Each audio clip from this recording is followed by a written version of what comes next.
Good afternoon, students. Today we are going to discuss the next topic of chapter number 3rd. जैसा कि आपको पता ही है, कल के वीडियो में हमने बात की थी कि जो आणविक द्रव्यमान है वो कैसे निकाले जाते हैं, सूत्र इकाई द्रव्यमान कैसे निकाले जाते हैं। आज की वीडियो में हम बात करेंगे कि किस तरह से हम मोल कॉन्सेप्ट को समझेंगे। मोल कॉन्सेप्ट क्या है, इसको अपन कहते हैं मोल संकल्पना। तो चैप्टर नंबर 3 अपन पढ़ रहे थे अणु एवं, आप इसको इस तरह भी कह सकते हैं परमाणु एवं अणु।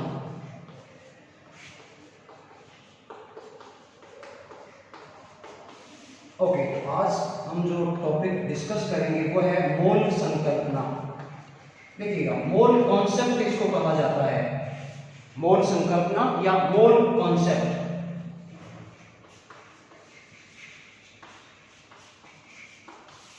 देखिए क्या मतलब है मोल संकल्पना का या मोल कॉन्सेप्ट क्या कहता है। देखिएगा, हम बात करते हैं किसी अणु में या किसी यौगिक में परमाणुओं की संख्या किस प्रकार से ज्ञात की जाए, मोलों की संख्या किस प्रकार से ज्ञात की जाए। तो मोल कॉन्सेप्ट या मोल संकल्पना हमें ये बताता है कि किसी यौगिक में उपस्थित अणुओं का जो संख्या है वो कितनी है। अपन ये कह सकते हैं यौगिक में उपस्थित अणुओं की संख्या को ज्ञात करना ही मोल संकल्पना है। यानी जो संख्या है अणुओं की, उस संख्या को ज्ञात करने के लिए हम कुछ सूत्र काम में लेंगे। जो संख्या है उस संख्या को ही कहा जाता है मोल संकल्पना। मान लीजिए हमारे पास N2 है जो कि एक अणु है। अब इस अणु की मात्रा हमें ग्राम में दी हुई है। मान लीजिए N2 की आपको मात्रा दे रखी है 28 ग्राम। 28 ग्राम आपको N2 की मात्रा दे रखी है। अब इस N2 के 28 ग्राम में मोलों की संख्या किस प्रकार से ज्ञात की जाए। यानी जो ग्राम है उस ग्राम को ही हम मोल के इक्वल मानेंगे। तो अपन इस तरह भी कह सकते हैं कि किसी यौगिक की ग्राम में मात्रा उसके मोलों के बराबर होती है। वो अपन निकालेंगे एक सूत्र की सहायता से। तो सबसे पहले हम बात करते हैं कि जो संख्या है, मोलों की जो संख्या है, उसके लिए सूत्र कौन से काम में लेते हैं। मोल संकल्पना एक बार फिर से सुनिएगा, किसी पदार्थ की मात्रा को संख्या में ज्ञात करना, किसी पदार्थ की मात्रा को संख्या में ज्ञात करना ही मोल संकल्पना कहलाती है। अपन यूं कह सकते हैं पदार्थ की मात्रा का संख्यात्मक विवरण,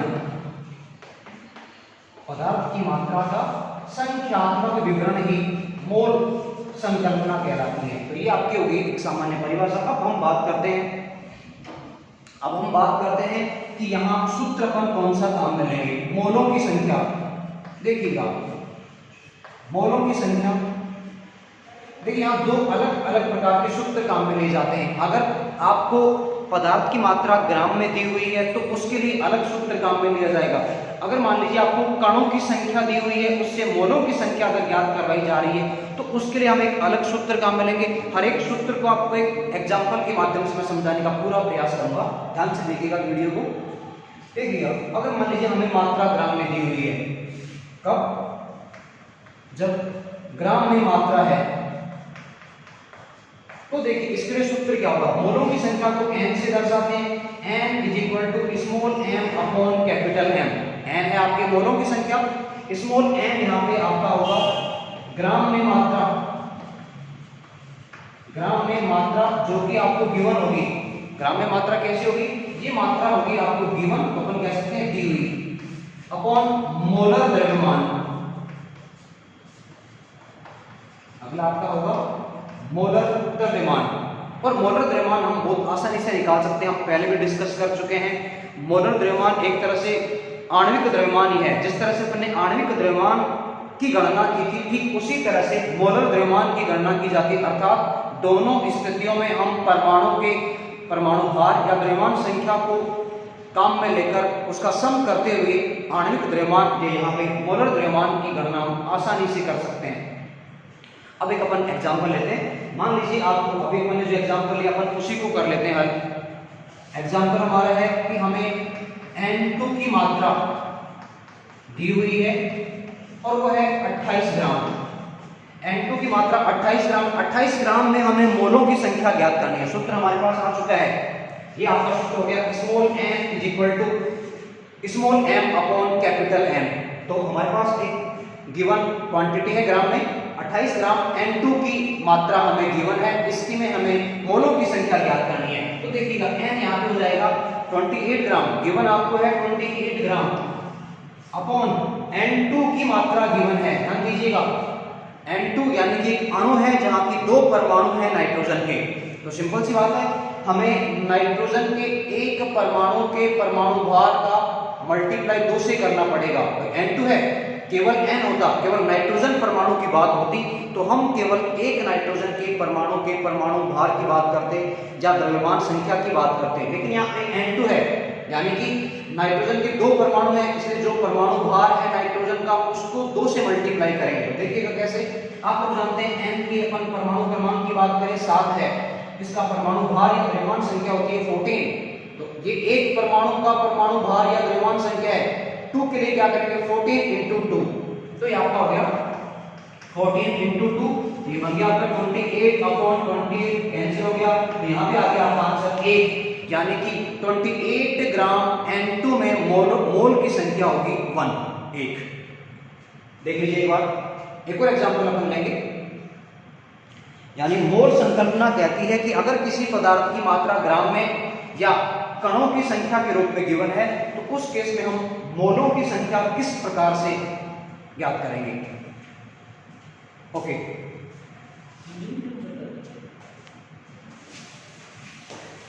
तो हम एक और एग्जांपल यहाँ लेने वाले हैं, आप बने रहे अपने वीडियो के साथ, स्टे हियर। नेक्स्ट एग्जांपल देखिएगा, मान लीजिए आपको N2 की मात्रा दी हुई है, N2 की मात्रा है और यहाँ N2 की मात्रा आपको दी हुई है 64 ग्राम। 64 ग्राम आपको O2 की मात्रा दी हुई है। देखिएगा O2 की मात्रा आपको गिवन है 24 ग्राम, इसमें मोलों की संख्या हमें ज्ञात करनी है। सूत्र हमारे पास है, सबसे पहले हम लिखेंगे यहाँ पे जो स्मॉल m है, दिया हुआ द्रव्यमान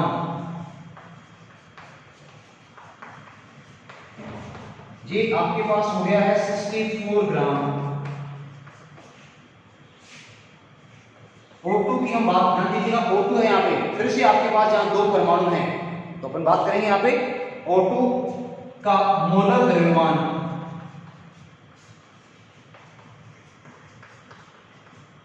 O2 का, और आप जानते हैं एक O के परमाणु की हम बात करें 8O16, ये एक ऑक्सीजन के परमाणु का द्रव्यमान है। तो हम 2 परमाणु के मोलर द्रव्यमान को कैसे निकालेंगे, O2 के एक परमाणु का जो द्रव्यमान संख्या है उसको मल्टीप्लाई बाई 2 करेंगे। देखिए आपके ये बन गया 16 into 2 is equal to 32 AMU भी अपन कह सकते हैं, एटॉमिक मास यूनिट भी अपन कह सकते हैं। देखिएगा ध्यान से, अब अपन काम में लेंगे formula small m is equal to small m upon capital M।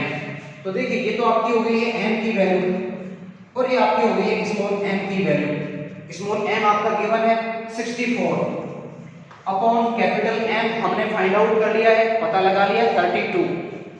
तो ये देखिए आपका बन गया 2 मोल, यानी कि 64 ग्राम O2 में 2 मोल होंगे O2 के। तो आप समझ सकते हैं कि मोल संकल्पना में हम द्रव्यमान में जो मात्रा दी हुई होती है उसको मोलों के बराबर लाते हैं, और अगर कणों की संख्या दी हुई है तो उस कणों की संख्या को भी मोलों के बराबर लिया जाता है। तो एक और अपन सूत्र काम में लेंगे जो कि चैप्टर का आपके अंतिम सूत्र है, और उससे भी अपन मोलों की संख्या ही ज्ञात करेंगे।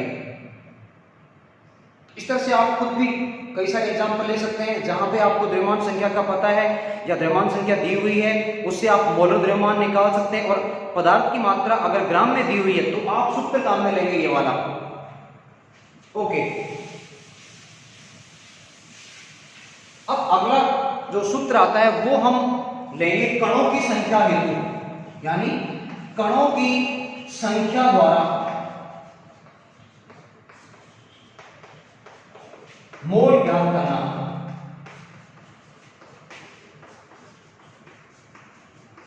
कणों की संख्या द्वारा मोल ज्ञात करना। तो देखिए इसके लिए भी सूत्र काम में लिया जाएगा, मोलों की संख्या।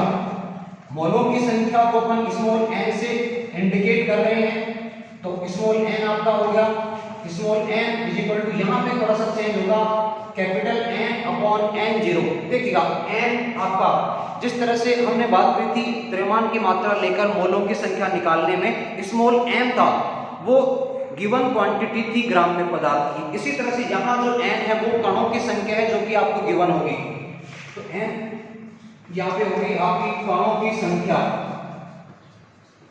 और नीचे जो आप देख पा रहे हैं N0, ये है आवोगाद्रो संख्या। एक साइंटिस्ट है, एक वैज्ञानिक है जिनके नाम पे इस संख्या को रखा गया है।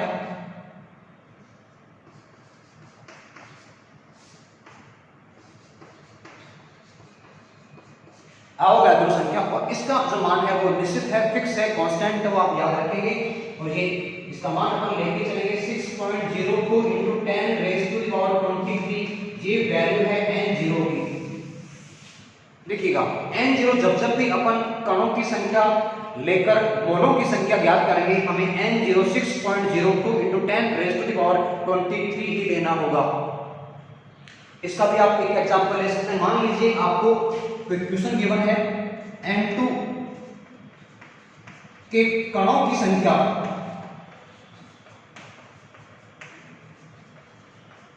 और आपको गिवन है 12.04 into 10 raised to the power 23। ये आपको गिवन की संख्या है, और संख्या की कोई इकाई या मात्रक नहीं होता है। भाई संख्या का मात्रक कैसे होगा? जो मात्रक होते हैं आपके विशेष प्रकार की राशियों के होते हैं, अधिस राशियां होती हैं, कुछ सदिश राशियां होती हैं, उनके मात्रक होते हैं। संख्या का कोई मात्रक नहीं होता है। देखिएगा अब हम बात करते हैं मोलों की संख्या के लिए सूत्र लगाने के ध्यान में। सूत्र आपका लगेगा small n is equal to capital N upon N0। Capital N आपको गिवन है 12.04 into 10 raised to the power 23 upon N0 आपको अवोगाड्रो नंबर जो कि आपको पहले से लर्न है 6.02 into 10 raised to the power 23। ये वैल्यू जो मैंने रखी है थोड़ी सी इजी करके रखी है ताकि आपको यहाँ समझने में दिक्कत नहीं आए। अगर इससे भी कॉम्प्लेक्स वैल्यू अगर गिवन होगी तो डेफिनेटली आप उसको भी कर पाएंगे जब ये कॉन्सेप्ट आपके क्लियर हो जाएगा। तो यहाँ से देखें आप 10 raised to the power 23 10 raised to the power 23 cancel हो गया। अब 12.04 को आप 6.02 से डिवाइड करेंगे तो आपका आंसर रहेगा अप्रोक्सीमेटली क्या कन्फर्म ये तो 2 रहेगा भाई। ये आपके हो गए हैं 2 मोल्स या 2 मोल पे अपन कह सकते हैं। तो इस तरह से हमने चैप्टर नंबर 3 आपका कंप्लीट कर लिया है। अब इसमें जो क्वेश्चंस हैं उनकी मैं आपको पीडीएफ के साथ साथ एक वीडियो भी सेंड कर दूंगा, साथ में आपको नोट्स भी दे दिए जाएंगे। तो आज के लिए इतना ही। Thank you so much.